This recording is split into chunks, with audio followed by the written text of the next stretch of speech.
Hello. So on top of the existing retro consoles that you can put on your RetroPie, there's actually this thing called the Pico-8. So if you haven't heard of Pico-8, it's basically a fantasy console. So what that means is it's an emulator for a console that does not exist. So you buy this a program for something like a $15, and then it's like an entire environment where you can program your games and then where you can play games as well. If you just want to play games, you can go to the website called Lexalawful, and then you can check out or test Pico 8 games out there. But it's fun playing them on a handheld. And the nice thing is you can set it up if for example, if you just want to play games, you can set it up such that it runs on the RetroPie itself. So here we can like create some scripts that says start Pico 8, and then when you press A on it, it activates Pico 8, and then after activating Pico 8, it right away goes into the menu of Pico 8 where you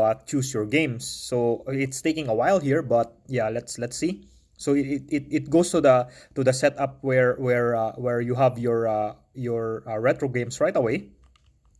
Okay. So there you go. This is Pico 8. And then, so for example, I have like lots of games here, favorite. So if you didn't know, Celeste is actually a game that started first on Pico 8, right? And it's like one of the famous, very famous indie game like on the Steam and on the Nintendo Switch. But it started its life on Pico 8. Let me see if I can see it here in my favorites. I'm pretty sure I have Celeste right here. So the problem is it's not alphabetical order.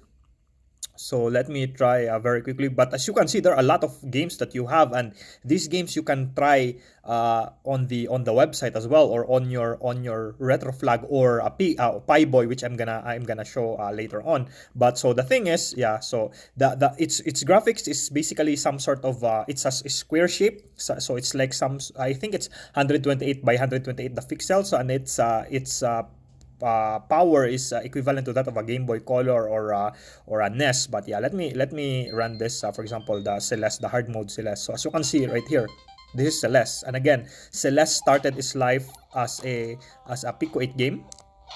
Okay, so as you can see there, so I love this game on the Nintendo Switch. But as you can see, this is the hard mode. So yeah, so this is a bit tougher. But yeah, and then if you quit, you just go, of course, continue, exit to explore, and then I'll go to options, and then shut down Pico 8. It boots you back right on your RetroPie menu. So I have here a theme that uses, because it's like a Game Boy Color, sorry, Game Boy DMG, the retro flag case. I have a theme that looks like DMG. But of course, what I'm gonna talk right now is the PiBoy DMG. And the fact is, I also wanted, to put Pico 8. Okay, so let me put that on the background. I also wanted to put it on my PiBoy DMG, but the thing is, as you can see, it's not here. So here are my existing consoles right now. It's not here because, the setup, if you put Pico 8 here, you have to, I'm not sure if this particular theme accommodates a Pico 8, but sometimes if the theme does not accommodate Pico 8, then you have to create your own backgrounds and all these things. And so what I did was, I did something that I think is even more useful.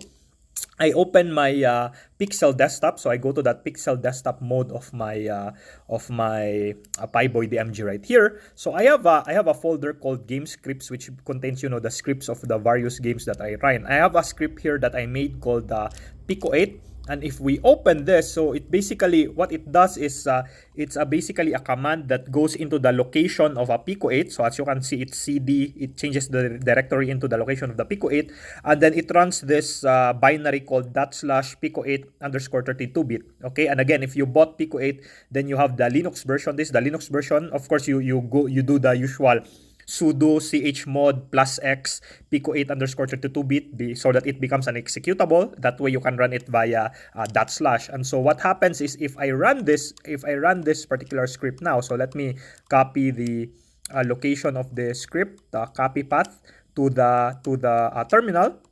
So to run the script, you just type sh space, and then let's paste the path of that Pico 8 script on the terminal.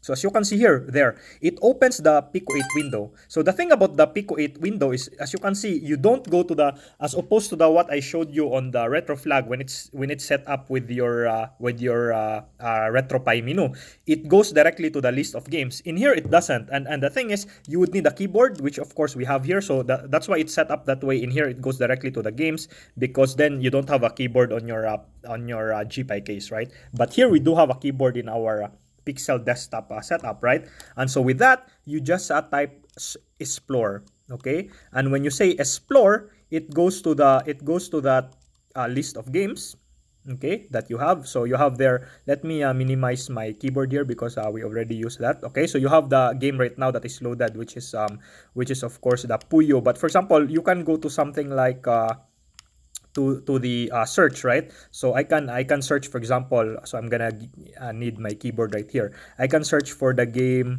Celeste, okay, and then press enter. Okay, again, let's minimize the keyboard. So now it's searching for Celeste. Of course, you have to be connected to the internet, of course. So you can see here various variations on the Celeste. But let me see if I can find the original. I think this is the one, Celeste Classic. It says Celeste Classic.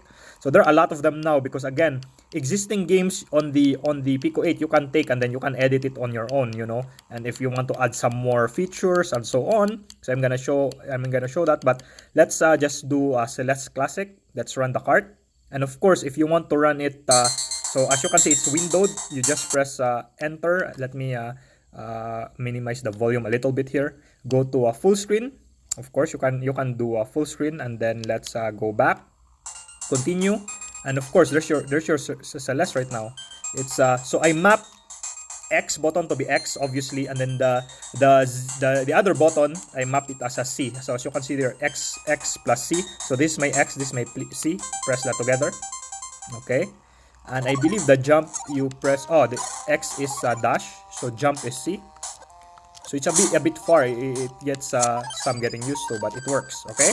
And what I mean about the code is, if you, for example, Celeste is loaded right now, right? If we exit to explore and then you press escape, this is actually the entire code of the Celeste game. As you can see right here, it's comprised of 1,452 lines. So the nice thing is I was able to do, you know, my own game right here. Actually, it's a shmup. I call it a WTF boss rush, but we're gonna talk about that some other time. But yeah, this is the code for that game. So you can edit it, you can copy it in your own game. If there are like various lines here that you think will be useful to you, then that will be fine. Okay, but yeah, but if you're not interested in that, again, in here you need again to type explore, right? So I just press up to go to explore, and then I go to options. Let me minimize the screen again so that if we need it, we have access to our keyboard. But what I'm gonna feature right now is I put it here in my favorites. There's this group called the Lazy Devs. This guy named Chrisman.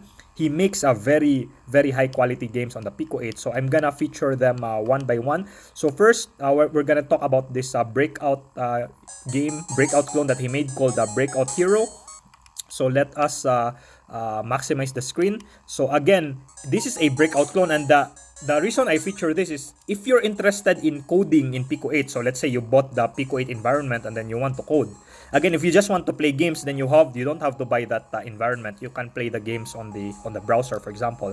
So in here, you press X to start, and basically it's a breakout clone. And the reason why I'm featuring this is because he has like a very in-depth tutorial on how to program this game, how to code this game in Pico-8, and that way you learn, you know, the ins and outs of Pico-8, its different codings and all these things. But yeah, it's a very nice, it's a very well made Pico-8 clone. And the thing is, so let me show this to you here. Let me change the screen again. So let me go back to explore. So that's the breakout, right? If you press start and then you go to open thread in browser, so it shows you the website, the Lexa Lawful website, that where Lazy Devs, where this guy uploaded this exact game, and it is here.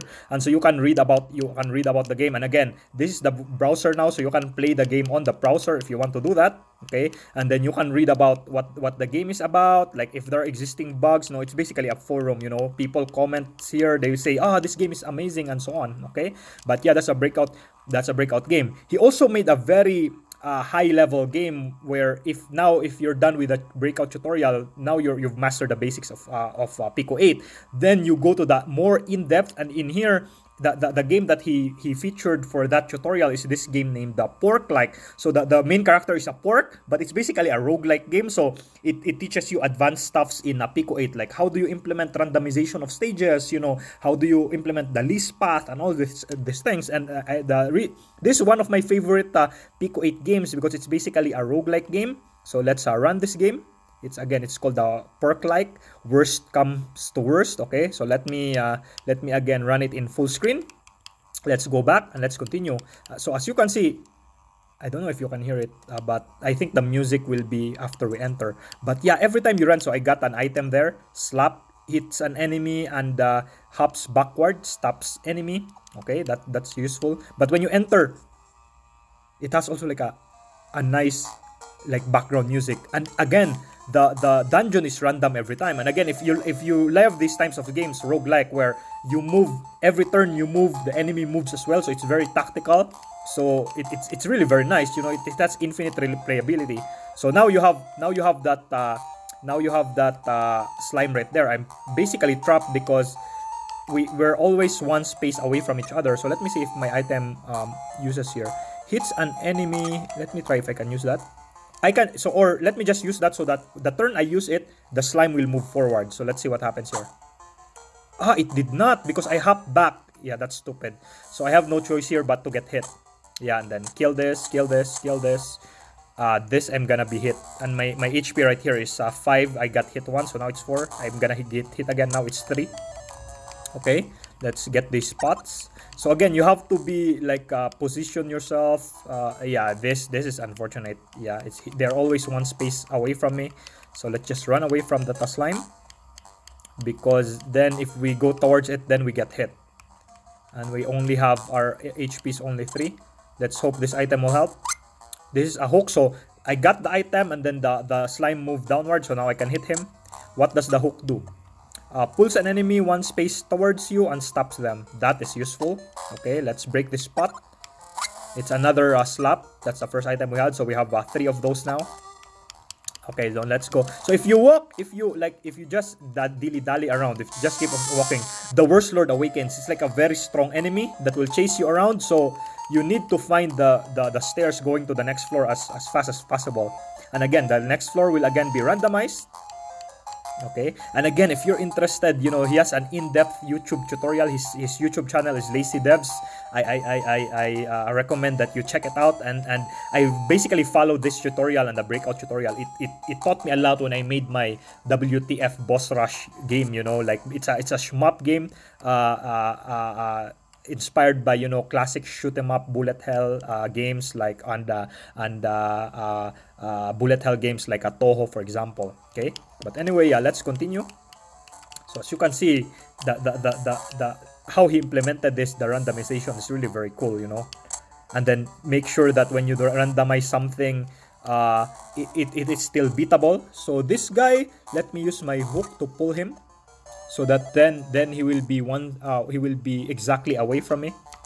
Okay, then we can kill it. This guy summons slimes, which is just annoying.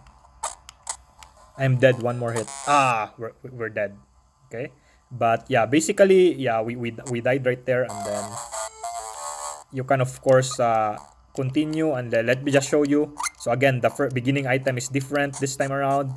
And again, floor 1 is the layout is different. So as you can see, it's randomized every time. Okay, very amazing game. But let us go back to explore again. Show you his other games. So he also made a game called the Pico Checkmate, because a lot of chess games in Pico 8, at least by the time Chris released this one, when Lazy Devs released this game, they are all player human versus human. But then this guy was able to make a Pico 8 chess game in Pico 8 that has an AI, which is very cool. I believe the ELO of the AI is around 1,500, so it's not that strong, but still it runs on Pico 8, which is very cool. So he calls it Pico Checkmate. So let's again maximize the screen. Okay, and then let's go back. Let's continue. And then let's yeah, you can like human versus human, human versus computer, or let's try computer versus computer. Okay. And so now, and then the interface is really very good. Like, you know, the arrow thing reminds you of the Advance Wars, you know, when you move the units. So it's a very cool. So you can watch like two computers, you know, duke it out. But yeah, it's very awesome. But yeah, it's very straightforward. It's a chess, but he has like a one video talking about how he develops this, how strong his AI is, and so on. So it's very nice. He also has a blog post on different notes on how he designed the chess game itself. So it's not a YouTube video, but it's a very informative blog post. So let me just minimize it here because make it a windowed mode, because there's really not much to say, you know, about chess. But again, if you go to explore, if you press on this game and then you go to open thread in browser regarding Pico Checkmate again. So this was the breakout a while ago, right? It will go to the tab regarding Pico Checkmate, the Laxolawful website where Chris uploaded this game, and basically, you know, he talks about how he designed the games, some existing bugs that other players encountered, and then the thing I mentioned here that I'm gonna, so again, people will, you know, will give advice on how to, you know, optimize the game and so on. And I think he made just let me, yeah, this is the YouTube video I was talking about. Him talking about how he designed the game and how smart it is. But the in-depth one is this one, a series of blog posts regarding, is it this one? No, it's different. This is the one, yeah. Articles regarding his Pico checkmate game. Okay, so number one, and then I believe there are four of this. It's a very good read if you, again, if you're developing games in a Pico-8, then again, if you just want to play games, then yeah, this probably won't interest you. But if you're like me who design games on a Pico-8, then it's really very helpful. But anyway, let's go back to Pico-8 again, and then let me talk about his latest game, which is also very cool. It's called the High Stakes. Again, he has his latest YouTube video as of this recording is talking about this particular game right here. So let's run this game and let us play it in a full screen. So again, this is a very awesome game. It's like a card game. It's a gambling game. It's how do you say this? It's a chance game, but it can be tactical. So let's go new game. So I'm not sure if you can read it because the background is dark, but it says an average human body contains about 5,000 ml of blood. So it's not very clear in the camera, but trust me, it's very readable in the real time. So basically, the vampire will steal your blood, and then you have 20 ml left, and then you have to battle these various vampires in order to take back those blood. But you have 20 ml. So the gist of the game is, one of these cards is a number 10 card, which is a vampire card, and then the rest is let's say 2, 3, 4, 5, 6, 7, 8, 9, and then 10. The 10 card is the vampire card, and then these cards are clues, you know. So in here it says that this card is 9 and above. Okay, so what that means is this could be the number 9 card, or this could be the vampire card. So the higher the number, the more riskier there are. And then again, the goal of the game is open all the cards except for the vampire card, or there's a stake right here. If you're sure that this is the vampire card, you stab it with a stake, and then you get 13 ml of blood. Okay, so for example, this is like a 50-50 basically. If we stop this, it could be a 9 or it could be the vampire, but let's not do that. Let's open this card, for example. So this is a 4, right? And then again, the more you open the cards, then the reward you get from using the stake will be smaller, because of course the more cards are open, the higher the chances that you know where the vampire card is. Okay, so this is a 6 or above. This is 9 and above here. So let's open this. This could be, maybe this is, you know, this could be a 6, 7, 8, 9, or the vampire. Let's open this. So this is the Semban card. And so now when you completed a complete row, okay, it's always escaping. That's the start button of the PiBoy DMG. Sometimes it presses on its own. But anyway, when we're on the Pixel desktop. But anyway, when you create a row or a column, you get a bonus, and this bonus you place it. Sorry, that was my fault. I pressed start. you get this bonus, you place it on any card that you want to open so that it gives you a clue. For example, this, I put it here. Okay, so it tells me that this card could be a 7, an 8, a 9, or a vampire. So that's risky right there. So let me open here instead. So this is a 9 card, right? I opened the 9 card. That means this card is safe because this card could contain 7 or 8 because we already have the 9. The vampire could only be here. Why? Because we already opened the 9. This could only be the 9 and the vampire. So I take the stake, I stab it here, boom! And that is basically the vampire. So it says round 1 because I guessed where the vampire is. And so I got the stab bonus of 7 ml, 2 ml for evading the vampire, and then by flipping 4 cards, I got 4 ml, and then we continue. Okay, and then another round, and then as you can see here at the bottom, there are like 1 2 3 4, there are 5 rounds. We are now in round 2. In round 1 it says W because I won that round. So it's a very unique game, and again, his latest video talks about how he designed these games, what his inspirations are. So it's very cool. So I'm for sure gonna put the link of his video at the bottom of the description of this base page. But anyway guys, yeah, I just want to show to you again, and let me load that again. For some reasons it disappeared in my favorites. Let me cards by Chrisman. Let's search that again, and then that was called High Stakes. Here we go. I think I removed it from my favorites. Yeah, that's why it disappeared right there. But anyway, if you go back to my favorites, for some reasons it's still not there. That is so weird. High Stakes favorite. Okay, that has a heart in it. Okay, now it's in my favorites. Yeah, for some reasons I removed the favorites. And again, if you run this game and then you press escape, you exit to explore, and then you press escape. This is the code of the game.